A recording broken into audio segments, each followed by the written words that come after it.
Hello guys, आजको भ्लगमा स्वागत छ। अनि के गर्नु हुँदैछ, दसैँ तिहारको कस्तो तयारी चलिरहेको छ त। मेरो पनि बब्बाल तयारी चलिरहेको छ अहिले।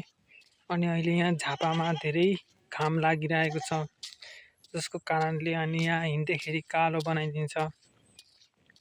कालो पनि यस्तो कालो बनाइदिन्छ कि नवराज जस्तै कालो बनाइदिन्छ। अनि त्यही भएर यहाँ भर्खर नुहाएर हिँडेको होइन, अनि भर्खर नुहाएर हिँड्दैछ। अनि नुहाएर हिँडे पनि अब छालाहरू नै कालो बनाइदिइसक्यो डढाएर। अब यस्तै होस्, झापा भनेको यस्तै हुन्छ।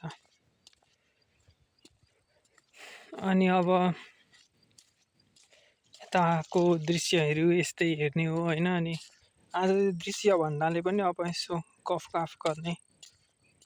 अब देशहरू पनि फेरिँदैछ, सबै कुरा फेरिँदैछ। अब फेरि इलेक्सनहरू पनि आउँछ अरे। अनि इलेक्सनमा कसलाई भोट गर्नुहुन्छ होला। अब यसो त्यसतिर पनि ध्यान दिनु पर्यो। अनि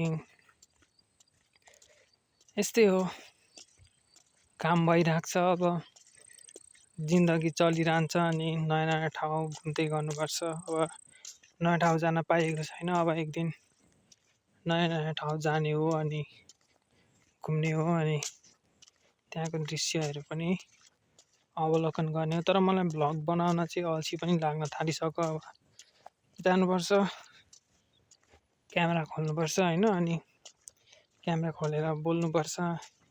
अल्छी पनि लागिसक्यो। अब घुम्न जानु कि भ्लग बनाउन जानु कि, अब त्यहाँ पनि कुरा छ। अनि अरू कुरा घुम्न पनि नयाँ नयाँ ठाउँ गइराख्न पाइँदैन विभिन्न कामहरूले।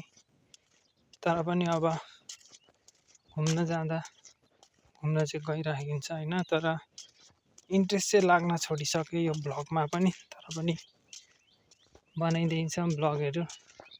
यताको दृश्यहरू हेर्नुहोस्, तराई रिजन यस्तै हुन्छ। यो चाहिँ नेपालको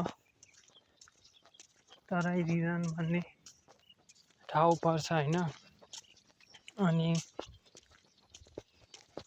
अस्ति नै अब स्विमिङ पुलहरूको देखाइहाल्यो। अब स्विमिङ पुल घुमेर पनि आयो। अनि स्विमिङ पुलको भिडियो हेर्नुभएको छैन भने त्यहाँ भिडियोको लिस्टमा गएर हेर्नु, नजिकै छ।